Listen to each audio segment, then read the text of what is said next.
মুন্সিগঞ্জের সিরাজদিখানে শুরু হয়েছে পুলিশের অল আউট অভিযান। শনিবার 8 মার্চ উপজেলার মালখানগর, রসুনী ও কোলা ইউনিয়নের বিভিন্ন এলাকায় দিনব্যাপী এই অভিযান পরিচালনা করা হয়।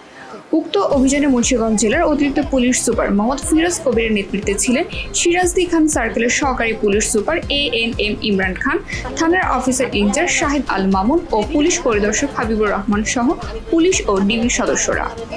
এ সময় অতিরিক্ত পুলিশ সুপার মোহাম্মদ ফিরোজ কবির বলেন, বর্তমান যুব সমাজকে গ্রাস করেছে এই মাদক, আর তা থেকে সৃষ্টি হচ্ছে সমাজের নানা রকম অপরাধ। সে কারণে মাদক ব্যবসায়ী ও মাদক অপব্যবহারকারীদের বিরুদ্ধে অল আউট অভিযান অব্যাহত থাকবে, যা পর্যায়ক্রমে সারা জেলা বিস্তৃত হবে।